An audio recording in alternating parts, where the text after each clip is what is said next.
जिस दिन आदिवासी वनवासी हो जाएगा, इस देश का दलित, इस देश का बहुजन, इस देश का ओबीसी समाज, इस देश का माइनॉरिटी स्वर्गवासी हो जाएगा। वास्तविकता में यहाँ पर संस्कृत और संस्कृति का झगड़ा है, और संस्कृत और संस्कृति के झगड़े में आदिवासी पिछड़ रहे हैं, क्योंकि उनका बोलने वाला कोई नहीं है। आदिवासियों के पास में पैसा नहीं है, वो शिक्षित नहीं है, उनकी मेजोरिटी नहीं है। वो लोगों के लोग, कोई आज तक के सुप्रीम कोर्ट का कोई जज आदिवासी नहीं बना। उनसे पूछिए ना वनवासी का मतलब क्या है। हम तो खुली डिबेट के लिए तैयार हैं, आप आइए खुली डिबेट कीजिए इस बारे में। डरते क्यों हो आप आदिवासियों को आदिवासी बोलने से? उसकी मूल पहचान से आप उसको पुकारते क्यों नहीं हो? मामला क्या है? कौन सी चीज आपको खाई जा रही है? आपका कौन सा नुकसान हो जाएगा अगर आदिवासी को आप आदिवासी बोल दो? अगर ओबीसी एससी को और माइनॉरिटीज को चाहिए कि भाई इस देश में उनकी पहचान भी एक सांस्कृतिक पहचान रहे, वो इस देश के मूल निवासी के रूप में उनकी पहचान रहे, तो ये जरूरी हो जाता है कि संयुक्त राष्ट्र संघ में आदिवासियों को मूल निवासी की मान्यता मिलनी चाहिए। भारत सरकार का हलफनामा जाना चाहिए कि यस, भारत में जो अनुसूचित जनजाति के लोग हैं ये भारत के आदिवासी हैं, ये भारत के मूल निवासी। भारत में 9 अगस्त विश्व आदिवासी दिवस के रूप में मनाया जाता है। इस पर हमारे साथ बात करने के लिए बिरसा ब्रिगेड के राष्ट्रीय अध्यक्ष सतीश जी पेंदाम हमारे साथ हैं। आदिवासी की एक अलग पहचान और उसके बारे में कई सालों से वो काम कर रहे हैं इस क्षेत्र में, और उनका बड़ा अच्छा नाम है। उनसे अब बात करेंगे। फ़िलहाल तो आदिवासी विश्व दिवस की आपको बहुत बहुत बधाइयाँ। आदिवासी दिवस पर आपका क्या कहना है? देखिए, आदिवासी दिवस भारत सरकार सिर्फ आदिवासियों को बेवकूफ़ बनाने का काम कर रही है। यही भारत सरकार है जिसने 1993 में संयुक्त राष्ट्र संघ में आदिवासी और भारत के संविधान के खिलाफ में बयान दिया। ये मैं इसलिए बोल रहा हूँ क्योंकि भारत के संविधान में जो अनुसूचित जनजाति शब्द, शेड्यूल ट्राइब शब्द का इस्तेमाल किया गया है, वो आदिवासियों को संबोधित करने के लिए, उनको कानूनी दायरे में लाकर उनको परिभाषित करने के लिए, उनको जो सुविधाएं हैं संविधानिक, उन सुविधाओं को उपभोग कैसे कर सके और कौन आदिवासी है, कौन आदिवासी है, इस बात को चिन्हित करने के लिए शेड्यूल ट्राइब की सूची बनाई गई। और यही शेड्यूल ट्राइब भारत के आदिवासी है। ये कॉन्स्टिट्यूशन में शेड्यूल ट्राइब के नाम से और प्री कॉन्स्टिट्यूशन डिबेट में आपको आदिवासियों के नाम से इनका उल्लेख मिलता है। और जिस प्रकार का निवेदन और जिस प्रकार का प्रस्ताव यूनाइटेड नेशंस में 1993 में भारत सरकार ने दिया, हमको ऐसा लगता है वो संविधान के भी खिलाफ में और आदिवासियों के खिलाफ में। और हम बहुत दुखी है इस बात से कि ऐसा पहली बार भारत के इतिहास में हुआ है कि कोई देश अपने संवैधानिक प्रावधानों के खिलाफ में बात कर रहा है यूनाइटेड नेशंस में। ये सब जानते हैं कि आदिवासी कौन है, ये सब जानते हैं। अभी सुप्रीम कोर्ट ने भी क्लियर कर दिया है, हु आर इंडिजिनस पीपल। आदिवासियों के संबंध में बहुत सारे महत्वपूर्ण जजमेंट्स हैं जिसमें सुप्रीम कोर्ट ने क्लियर किया है। लेकिन ऐसी क्या बात है कि भारत सरकार इस पर बात नहीं करना चाहती है? इसका मतलब साफ है कि आदिवासियों के प्रति सरकार का जो रवैया है वो एक वैमनस्यपूर्ण है, एक द्वेषपूर्ण है, और एक बदले की भावना से आदिवासी समाज को ऐसा रखा गया, अनआइडेंटिफाइड समाज कर दिया गया। जिसका ये देश है, जो इस देश के मूल मालिक है, उसी आदिवासी समाज को नामशेष करने का षड्यंत्र लगता है। चाहे गवर्नमेंट किसकी भी रहे, कोई भी पार्टी की रहे, हम इस बात का निषेध करते हैं कि 1993 का जो प्रस्ताव था, जो हलफनामा था, वो संविधान विरोध में था, संविधान विरोधी था, आदिवासियों के विरोध में था। और ये एक संकुचित माइंड को साथ में रखकर वो बयान दिया गया, जिसकी दुरुस्ती करना आज गवर्नमेंट की नैतिक जिम्मेदारी है। क्योंकि भारत में इस यहाँ की संवैधानिक व्यवस्था और न्याय व्यवस्था में सबसे महत्वपूर्ण हिस्सा जो है वो सुप्रीम कोर्ट का है, जिसको आप सर्वोच्च न्यायालय बोलते हैं। उसका जजमेंट कानून के बराबर है। अगर सर्वोच्च न्यायालय ने ये बात को क्लियर कर दिया कि आदिवासी ही भारत के मूल निवासी है, तो भारत सरकार को यूनाइटेड नेशंस में ये बात बतानी चाहिए कि हाँ, भारत में आदिवासी है और ये शेड्यूल ट्राइब जो है वही आदिवासी है जो संविधान में मेंशन है, ऐसा हमारा कहना है। आपने सरकार की बात की। फ़िलहाल सेंटर में मोदी सरकार है जो कि आरएसएस और उनकी विचारधाराओं को ज़्यादातर उससे प्रेरित है। आपने देखा होगा आरएसएस नॉर्मली वनवासी के नाम से उल्लेख करता है। क्या लगता है, क्योंकि उस आदिवासियों की एक अलग पहचान, उसके बारे में वो पुरजोर तरीके से उस तरह से काम कर रहे हैं जिससे इसका बिखराव हो, फिलहाल तो छुट्टी भी वो सरकारी घोषित नहीं करते, मतलब इनके इसके पीछे उनका षड्यंत्र कहीं ना कहीं दिख रहा है। देखिए, जो वनवासी बोल रहे हैं आदिवासियों को, ये संविधान विरोधी संगठन है। इनका विश्वास संविधान पे नहीं है, ये मनुस्मृति को मानते हैं। आदिवासी संविधान को मानते हैं। भारत का संविधान इस बात को डिक्लेयर करता है कि who are indigenous people, who are aboriginals. Doctor Baba Saheb Ambedkar ने जो स्टेटमेंट दिया कि मैं आदिवासियों को परिभाषित करने के लिए अनुसूची में रख रहा हूँ, और ये सवाल भविष्य में खड़ा हो सकता है कि कौन कौन आदिवासी है, इसलिए इनको अनुसूची बनाकर उनको उनकी सांस्कृतिक अवस्था को ध्यान में रखते हुए उनको शेड्यूल ट्राइब करके ऐसा बोला गया है, क्योंकि आदिवासी ये आउट ऑफ कास्ट सिस्टम है, ये जाति व्यवस्था के बाहर है। तो उन्होंने उसको जो डिफाइन किया है, अक्सर ये बात जाने से 1993 में जो इनका हलफनामा गया, उसके बाद से आदिवासियों को जो रवैया था बाबा साहब के प्रति, डॉक्टर अंबेडकर के प्रति, वो बाबा साहब को बहुत गुस्से से देख रहे थे, बाबा साहब पे नाराज़ थे, और बाबा साहब के प्रति उनकी नाराज़गी को निर्माण करने के लिए यह स्टेटमेंट दिया गया। और बताया जा रहा है कि आपको संविधान में डिफाइन नहीं किया गया। कौन बोल रहा है संविधान में डिफाइन नहीं किया गया?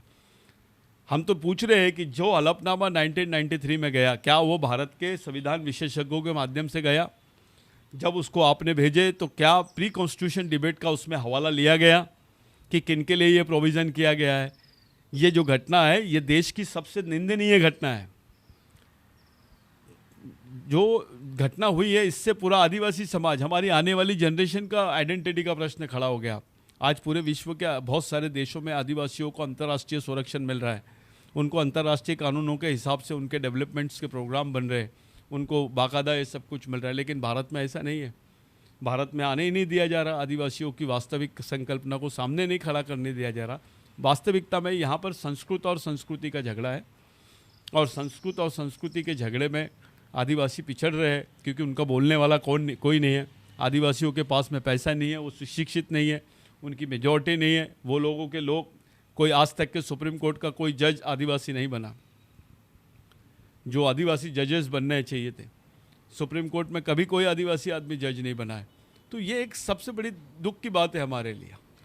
और हम चाहते हैं कि भाई जो सच है वो तो बोलिए आप, इसमें क्या ये करना है? आप संविधान विरोधी भाषा का उपयोग करते हैं, खुद संविधान विरोधी है, और दूसरों को संविधान विरोधी बताकर आप उसके ऊपर इनजस्टिस कर रहे हैं। तो हमारा ऐसा कहना है कि भाई संविधान विरोधी बातें जो कर रहे हैं उन पे भी एक्शन होना चाहिए। और हम बहुत जल्दी भारत के सर्वोच्च न्यायालय के सामने इस घटना का न्यायिक समीक्षा की हम लोग जांच करने की मांग कर रहे हैं कि आखिर ये किसने किया, ये संवैधानिक दोष किसने किया, उन पे सजा होनी चाहिए, वो लोग पनिश्ड होना चाहिए। जिन लोगों का ये षड्यंत्र है वो देश के सामने आना चाहिए कि कौन ये सब चीज़ों को अंजाम दे रहा है। आपने बोला कि भाई वनवासी हम लोगों को बोल रहे हैं, उनसे पूछिए ना वनवासी का मतलब क्या है। हम तो खुली डिबेट के लिए तैयार हैं, आप आइए खुली डिबेट कीजिए इस बारे में। डरते क्यों हो आप आदिवासियों को आदिवासी बोलने से? उसकी मूल पहचान से आप उसको पुकारते क्यों नहीं हो? मामला क्या है? कौन सी चीज़ आपको खाई जा रही है? आपका कौन सा नुकसान हो जाएगा अगर आदिवासी को आप आदिवासी बोल दोगे तो? लेकिन जब आप ऐसा करोगे तो ये सब चीज़ें सामने आएगी। तो ये जो झगड़ा है ये सांस्कृतिक झगड़ा है, और ये 5000 साल से आदिवासी इसके लिए लड़ रहे हैं। हमारे लिए आज़ादी मिलने के बाद भी, संविधान में हमारे लिए प्रयोजन होने के बाद भी, संविधान में हम लोग कानूनी रूप से परिभाषित होने के बावजूद अगर हमको वो हमारे अधिकार नहीं मिलते, इससे ज़्यादा दुखदायी बात कोई नहीं है। जो अन्याय भारत में आदिवासियों पे हो रहा है, मेरे को नहीं लगता है पूरे विश्व में किसी देश में ये बात हो रही होगी।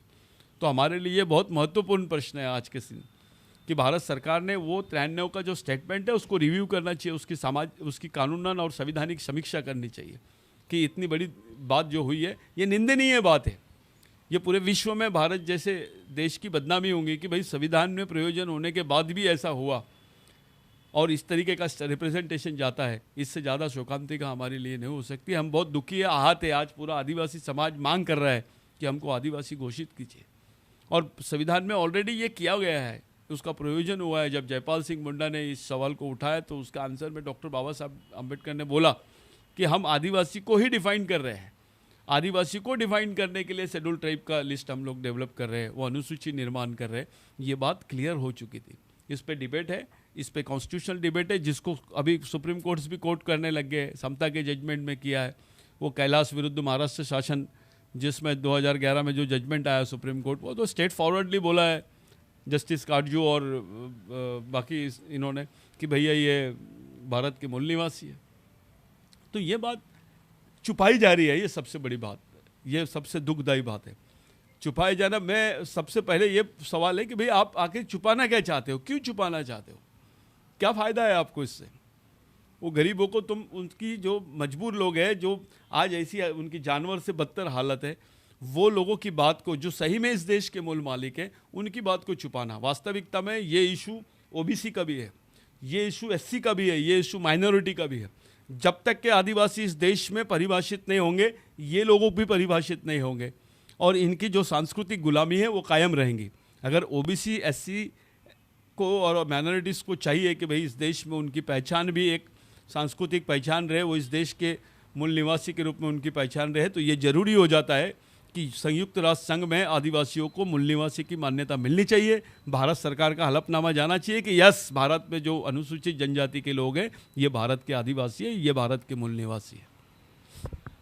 इस अवसर पर जो 9 अगस्त है विश्व आदिवासी दिवस, उस अवसर पर आपके क्या प्रमुख मुद्दे हैं और उसको लेकर क्या आपकी योजना है, विशेषकर बिरसा ब्रिगेड? देखिए, पहले तो यह है कि इन्होंने छुट्टी डिक्लेयर नहीं किया। ये छुट्टी इसलिए डिक्लेयर नहीं करना चाहते कि इनके रिकॉर्ड पे आ जाएगा कि यहाँ पर आदिवासी दिवस है करके, आदिवासी है करके छुट्टी दे रहे हैं। इसके पहले बहुत सारी गवर्नमेंट ने दी है, अभी बहुत सारे स्टेट गवर्नमेंट ने दी है, पिछले साल ही मध्य प्रदेश गवर्नमेंट ने दी थी, इस बार उन्होंने नहीं दिया क्योंकि उनकी गवर्नमेंट चेंज हो गई है। अब प्रॉब्लम बड़ी इसमें डिफ़िकल्टी ये है कि कोई भी गवर्नमेंट इस तरीके से नहीं बात कर रही है, खुले तौर पे बात नहीं कर रही, लेकिन जो बात है ये संवैधानिक बात है, ये ट्रूथ है, इट्स ए कॉन्स्टिट्यूशनल ट्रूथ। ये संवैधानिक सच है कि भारत के अनुसूचित जनजाति के लोग ही आदिवासी है और यही देश के मालिक है। ये सच रहने के बाद भी अगर इस चीज़ को दबाया जा रहा, ओबीसी को लगता है ये उनका इशू नहीं है, मराठा को लगता है ये उनका इशू नहीं है, माइनॉरिटीज़ को लगता है कि ये उनका इशू नहीं है। वास्तविकता में जिस दिन आदिवासी वनवासी हो जाएगा, इस देश का दलित, इस देश का बहुजन, इस देश का ओबीसी समाज, इस देश का माइनॉरिटी स्वर्गवासी हो जाएगा। जिस दिन आदिवासी वनवासी हो जाएगा, ये स्वर्गवासी हो जाएंगे। अगर इनकी पहचान इस देश में कोई कायम है तो इनका आखिरी एविडेंस आदिवासी है। तो आदिवासियों को वनवासी होने से बचाने का काम यहाँ के एससी, एसटी, ओबीसी, बाकी जितने लोग हैं, माइनॉरिटीज़, नोमैडिक ट्राइब, इन सब लोगों की ये ज़रूरत है कि आदिवासियों की बचाया जाए, उनकी पहचान को कायम रखा जाए, क्योंकि ये आदिवासियों के वंशज है। ये कल बोल सकते हैं कि आदिवासी देश का मालिक है और हम उसके वंशज हैं, तो साइमल्टेनियसली वो भी उसका क्लेम कर सकते हैं आगे चल के। लेकिन ये दुर्भाग्य है भारत का कि यहाँ पर मूवमेंट्स भी चल रही है, बाकी सब मूवमेंट्स भी चल रही है, तो संकुचित माइंड से चल रही है, बड़े दिल से मूवमेंट नहीं चल रही है, सच पे और वास्तविकता पे मूवमेंट नहीं चल रही है। ये कुछ मुद्दों को लेकर एक घिसा पिसा एक आंदोलन खड़ा कर लेना, कोऑपरेटिव लेवल का आंदोलन कर लेना, चंदा जमा कर लेना। दुख की बात तो ये है, हमारे कुछ आदिवासी भाई भी इस इशू को लेकर काफ़ी कंफ्यूज है। उनको समझ में नहीं आ रहा कि उनकी आने वाली पीढ़ी मारी जाएंगी अगर ये इशू क्लियर नहीं होगा। तो आज जो भी है, हम सिर्फ आदिवासी थे करके हमारे हिस्से में आया है, चाहे नौकरी हो, आरक्षण हो, शिक्षा हो, जो भी हमारे हिस्से में आया हमको संविधानिक प्रावधान था करके मिला। कल हम संविधान से ही गायब हो जाएंगे तो देश से हमारा नाम, अगर हमारा अस्तित्व ही खत्म हो गया, हम कहाँ रहेंगे, कौन सी जगह पर रहेंगे हम? हमारे कुछ लोग वनवासीकरण के आंदोलन में काम कर रहे हैं, इससे ज़्यादा दुखदायी बात हमारे लिए नहीं हो सकती। हमारा ही भाई दुश्मन की सेना का सेनापति बनकर हमारे खिलाफ में आंदोलन कर रहा है। ये पूरे देश की हालत है। आदिवासियों ने कभी ब्राह्मणों का विरोध नहीं किया, आदिवासियों ने कभी किसी की जात और धर्म नहीं बताया, आदिवासियों के मन में ऐसी कोई द्वेष रहता ही नहीं। आदिवासियों ने कभी नहीं सोचा कि भैया ये वो जाति का है, वो जाति, क्योंकि उसको ये सब चीज़ों से कोई लेना देना। ये तुच्छ मानसिकता की जो थेरी है, ये आदिवासियों में हो नहीं सकती। इतनी तुच्छ मानसिकता कि जो धर्म से, जाति से लोगों को अलग समझे, उसको वंश से उसको गिराने की सोचे, उसको राष्ट्रीय प्रवाह से बाहर रखने की कोशिश कर रहे हैं, ये बहुत तुच्छ मानसिकता है। ये मानवतावादी मानसिकता नहीं हो सकती है। ये विश्व मानव समाज के इतिहास में सबसे तुच्छ मानसिकता का प्रदर्शन है कि आदिवासियों को उनकी पहचान ही नहीं होने देना, उसको दबा के रखना, ये बहुत दुखदायी बात है। और अभी आदिवासी जागरूक है और वो तैयार है इस बात को, इस चीज़ पर एक लोकतांत्रिक आंदोलन पूरे देश में खड़ा हो रहा है। हम लोग पूरा प्लानिंग कर रहे हैं, इस पर काम चालू है। हम हमारे अधिकारी कर्मचारियों को भी तकलीफ़ है, अगर वो थोड़ा आंदोलन की बात करते हैं तो उनके साथ जो व्यवहार होता है प्रशासन में वो बहुत निंदनीय व्यवहार है। तो हम हमारे नेताओं को भी, चाहे किसी भी पार्टी में रहे, उनके साथ भी ऐसे ही होता है। हम उनको भी रिक्वेस्ट कर रहे हैं कि भाई अपनी ओरिजिनल मांग के लिए सामने आओ, कम से कम अपने खून के साथ गद्दारी मत करो, अपने समाज के साथ गद्दारी मत करो, अपनी आने वाली पीढ़ी के साथ गद्दारी मत करो। ये बात हम लोग कर रहे हैं। आज हमारे लिए विश्व आदिवासी दिवस जरूर है, लेकिन विश्व आदिवासी दिवस हम ऐसे मना रहे हैं कि हमको खुद को नहीं मालूम कि उस सरकार के अंडर में हम लोग मना रहे जो सरकार आदिवासी नहीं है ऐसा मेमोरेंडम देती है संयुक्त राष्ट्र संघ में, और वही सरकार हमको मनाने, हम पे तो एफआईआर दर्ज करना चाहिए गवर्नमेंट ने कि ये आदिवासी दिवस मना रहे हैं, पूरे आदिवासियों पे एफआईआर दर्ज करना चाहिए गवर्नमेंट ने। क्यों नहीं करते? एफआईआर दर्ज करो ना, हम आदिवासी दिवस मना रहे हैं और आप बोल रहे हो कि आदिवासी नहीं है देश में। अगर हम अपना कार्यक्रम कर रहे हैं, आदिवासी दिवस खुलेआम धूमधाम से आदिवासी मना रहा है क्योंकि वो जानता है वो इस देश का मालिक है, वो आदिवासी है। एफआईआर दर्ज करो उनके ऊपर कि विश्व आदिवासी दिवस क्यों मना रहे हो करके। आप भारत में आदिवासी दिवस नहीं होना चाहिए, खुल के करिए ना आप, आपको उसकी रिएक्शन समझ में आ जाएंगी। ये तो बगल में राम मुंह में राम और बगल में चूरी वाली बात हो गई है। ये बहुत बड़ा अन्याय है आदिवासी समाज के साथ, ऐतिहासिक अन्याय हुआ है। और 1993 में जो घटनाएं हुई है, उस दौरान उस कार्यकाल में जो घटनाएं हुई है, उसने देश को कलंकित किया है। ये भारत के संविधान के खिलाफ में है। डॉक्टर बाबा साहब अम्बेडकर को बदनाम करने की साजिश है ये आदिवासियों को नामशेष करने की साजिश है। बहुत बुरी तरह से आदिवासियों को आज 93 से लेकर आज तक करीब करीब मान लीजिए 28 साल हो गए हैं। 28 साल तक आदिवासियों की आवाज़ को दबाया गया। आज हमको संयुक्त राष्ट्र संघ में जो डिक्लेयर हुए हैं अधिकार मूल निवासियों के, वो अधिकार आज आदिवासियों को मिल जाते हैं। उनके हालत होती है, उनकी पेट की रोटी छीनी गई है, उनके बदन का कपड़ा छीना गया है, उनका सुरक्षा छीना गया है। भारत में आदिवासियों की हालत अगर आप देखते हो तो भारत का सबसे आखिरी आदमी है, जो सबसे पहला आदमी था वो सबसे आखिरी आदमी बन गया है इस समाज व्यवस्था का। तो ये दुखदाई बात है।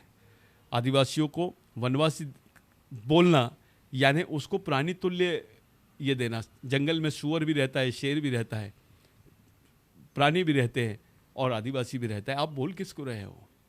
ये प्राणीवाचक शब्द है, मानववाचक शब्द नहीं है। ये मानववाचक शब्द होना चाहिए। उसको आदिवासी बोलने से आप क्यों डर रहे हो? क्योंकि इनके मन में डर है, जैसी आदिवासी बोलेंगे हम बाहर के हो जाएंगे। क्योंकि इनको भी बोलने वाले लोग हैं ना कि आप बाहर से आए हैं, आर्य बाहर से आए हैं। ये बात होनी चल रही है। हिस्ट्री बोल रहा है, मैं नहीं बोल रहा हूँ। पूरा विश्व के जितने हिस्टोरियन है, एंथ्रोपोलॉजिस्ट है, जियोलॉजिकल जितनी थेरीज है, इसकी हिस्टोरिकल थेरी है या इकोलॉजिकल थेरी है, ये एक बुकलेट बनाया हम लोगों ने। इस बुकलेट में सब चीज़ें हैं। एक कॉमन बुकलेट, हमारी तो औकात भी नहीं है एक छापने की। हमारे लोग पढ़ सके इसलिए सस्ते दाम में उसके घर तक पहुंचा रहे हैं, हमारे लोगों को बता रहे हैं, उसको समझा रहे हैं, क्योंकि हमारे लोग भ्रमित हो गए हैं। आदिवासी वैसी तकलीफ में है, वो खाने की, सुबह उठता है तो शाम की रोटी की तलाश में निकलता है। वो ये इशू पे क्या बात करेगा? और जितने कर्मचारी है हमारे, वो डरे हुए। कुछ कर्मचारी खुल के बोलना नहीं चाहते, कुछ कर्मचारी स्वार्थी है। उनको ऐसा लगता है सत्ता के साथ में रहो तो अपना सब सही हो जाएगा, लेकिन वो नहीं जानते वो अपने बच्चे की गर्दन पे चूरी रखे हैं। अपने बच्चे की गर्दन पे चूरी, उसके भविष्य के साथ खिलवाड़ कर रहे हैं। ऐसा बाप जिसने अपनी बच्ची की पहचान को ही ख़त्म करने की कोशिश कर रहा है, ऐसी जनरेशन भी हमारे को घातक है। हम पूरे लोगों से, इवन आरएसएस के भी लोगों से अपील करते हैं कि भाई हमको जो हम हैं वो बोलो, जो आदिवासी संविधान में है वो बोलो, नहीं तो खुलेआम आइए आप और ऐसा बताइए कि भारत के संविधान में आदिवासियों का उल्लेख है या नहीं है, ये अनुसूचित जनजाति के लोग यही आदिवासी है या नहीं है, इसे खुलेआम बोलिए। कोई भी संगठन के लोग रहे वो, हम चाहते हैं बोले आप,